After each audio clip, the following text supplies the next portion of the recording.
مجھے معاف کر دے، میں مصطح بن اساسہ کو مال دیتا رہوں گا، میں دیتا رہوں گا، میں اپنا مال نہیں روکوں گا۔ اور جو باپ ہو کر اپنی بیٹی پر الزام لگانے والے پر بھی اظہار کرتا ہے، اس کی طبیعت میں تم بخل کہاں سے لاؤ گے؟ تم کہتے ہو ابو بکر نے نبی کی بیٹی کا حق مارا؟ کائنات میں اس سے بڑا جھوٹ کوئی نہیں ہو سکتا، اتنا بڑا جھوٹ۔ اور پھر آپ اس پر بھی غور کریں کہ بندہ جب کسی چیز کو غصب کرتا ہے، ڈاکہ ڈالتا ہے، کسی زمین پر قبضہ کرتا ہے تو کس لیے کرتا ہے؟ اپنی ذات کے لیے کرتا ہے۔ تو صدیق کی ذات تو وہ تھی جب دنیا سے جا رہے تھے، صدیق اکبر تو انس بن مالک بیمار پرسی کے لیے آئے۔ انس سے کہا، انس میں ابو بکر تمہارے ساتھ رہا ہوں، سند صحیح ہے اس بات کی، میں تمہارے ساتھ رہا ہوں، مجھے بتاؤ کیسا پایا؟ مجھ سے خوش تو تھے نا تم؟ انس تڑپ اٹھے، کہا ابو بکر آپ سے خوش نہیں ہوں گے تو کس سے خوش ہوں گے؟ اور میں تو کہا کرتا ہوں کہ جو شخص ابو بکر سے خوش نہیں ہے وہ رسول اللہ سے بھی خوش نہیں ہے صلی اللہ علیہ وسلم۔ انس بن مالک بیٹھے ہیں تو انس سے کہا، انس میرے کمرے کا چکر لگاؤ، خلیفہ ہے وقت کا، بڑی سلطنت کا بادشاہ ہے۔ انس نے کمرے میں چکر لگایا تو انس بن مالک کہنے لگے کہ ہم نے ابو بکر کے کمرے میں ایک نہ دینار دیکھا، نہ درہم دیکھا، نہ دولت دیکھی۔ ابو بکر کے گھر میں صرف 3 چیزیں موجود تھی، ایک ان کا غلام تھا، ایک پیالہ تھا دودھ پینے والا، ایک برتن تھا جس میں دودھ دو لیتے تھے، اس کے علاوہ ابو بکر کی کوئی پراپرٹی نہیں تھی۔ اور اس پراپرٹی پر بھی آپ حیران ہوں گے کہ چلو ابو بکر نے ساری زندگی کسی کے لیے کچھ نہیں کمایا، عرب کا سب سے بڑا تاجر جب خلیفہ بنا تو ایک مزدور جتنی تنخواہ لیا کرتا تھا۔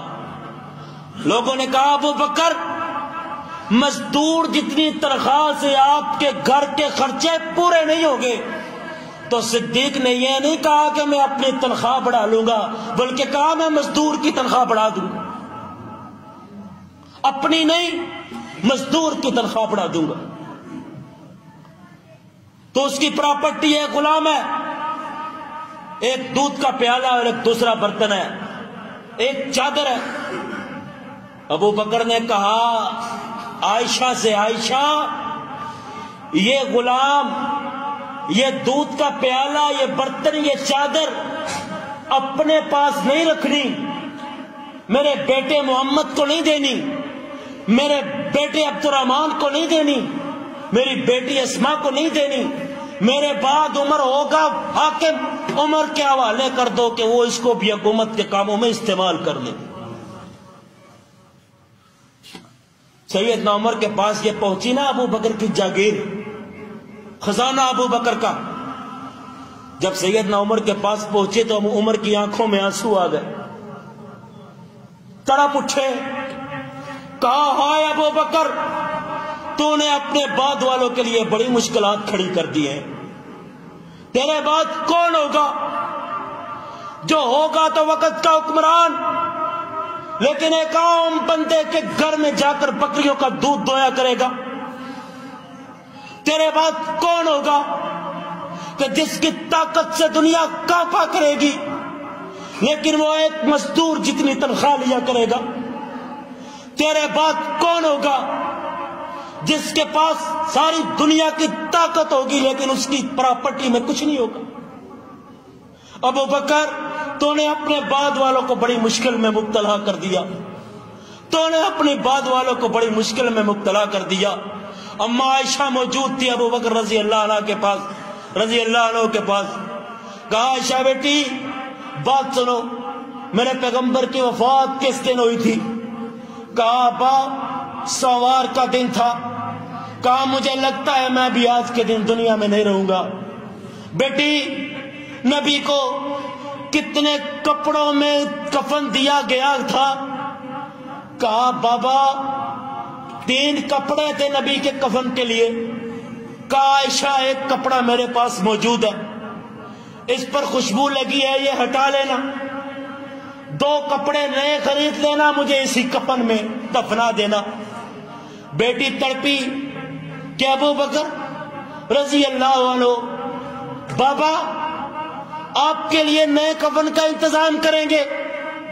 تو وقت کے خلیفہ نے کہا نئے کفن کا کرنا کیا ہے بیٹی، میں مر جاؤں گا، میں دنیا میں نہیں ہوں گا، یہ نیا کفن کسی زندہ آدمی کے کام آ جائے گا۔ اور بیٹی رونے لگی، تڑپ رہی تھی بیٹی، کہنے لگی ہائے شیر پڑا، ہائے ان آنکھوں کا رونا جو آنکھیں کبھی نہ روئی ہوں آج ابو بکر کو روئیں گی۔ تو بیٹی سے کہا بیٹی نہیں، یہ نہ کہو، تم یوں کہو وجات سکرات الموت بالحق ذالک ما کنت منہ تحید، کہ موت آ گئی، یہ وہ موت ہے جس سے تو بھاگا کرتا تھا۔ وجات سکرات الموت بالحق ذالک ما کنت منہ تحید۔ اور میں پوچھتا ہوں لوگوں، اور جس نے اپنا کفن بھی نبی کے امتیوں کے لیے احسار کر دیا ہو، وہ نبی کی بیٹی کا حق کس طرح مار سکتا ہے؟ اور پھر وہ جو باغ فدق تھا، فدق کا جو باغ تھا، رسول اللہ صلی اللہ علیہ وسلم کے بعد سیدنا ابو بکر کے پاس رہا۔ ابو بکر نے اپنی کسی بیٹی کی جاگیر نہیں بنایا، بلکہ وہ باغ بھی عمر کے حوالے کیا کہ اس سے نبی کے گھر پر بھی خرچ کرتے ہیں نا، نبی کی امت پر بھی خرچ کرتے ہیں۔ اور آخر میں تھوڑی سی تفصیل اس واقعہ کی بتا دیتا ہوں۔ ہوا کچھ یوں تھا کہ فدق کا جو قصہ تھا، یہ باغ فدق کا رسول اللہ صلی اللہ علیہ وسلم کو ملا تھا خیبر کے یہودیوں سے۔ یہ آپ کی خاص ملکیت تھی، یہ ملکیت اللہ کے پیغمبر کچھ گھر والوں پر خرچ کیا کرتے تھے، باقی صدقہ کر دیا کرتے تھے۔ تو اما فاطمہ رضی اللہ عنہ، کیونکہ ان کو حدیث کا علم نہیں تھا کہ یہ حدیث اللہ کے پیغمبر نے فرمائی ہے، تو وہ ابو بکر کے پاس آئی، سیدنا ابو بکر رضی اللہ عنہ سے کہا ابو بکر میرے بابا کی جو میراث تھی وہ مجھے دے دیں۔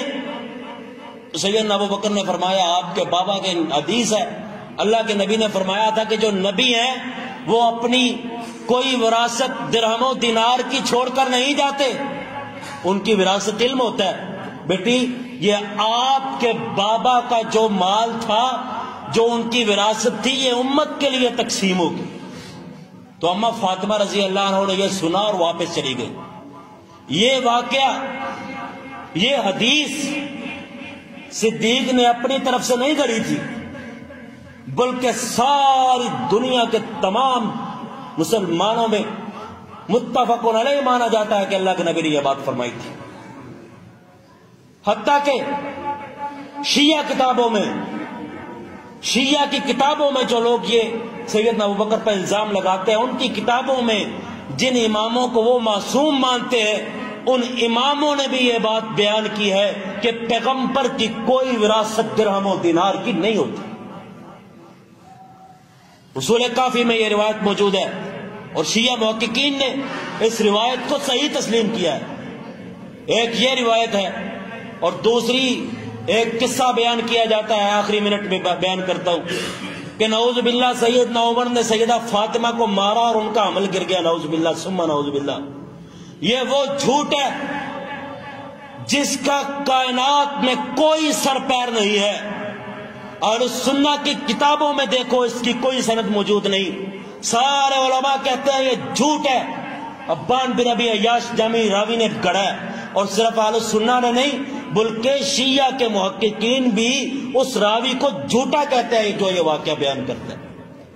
لہذا یہ بات یاد رکھنا، ایک جھوٹ کی بنیاد پر ایک ایسے جھوٹ کی بنیاد پر جس کو ہر سمجھدار انسان جھوٹ مانتا ہے، اس جھوٹ کی بنیاد پر کبھی بھی نبی کے صحابہ پر زبان تان دراز نہ کرنا۔ اللہ کریم ہم کو سمجھنے کی توفیق عطا فرمائے۔ آخر دعوانا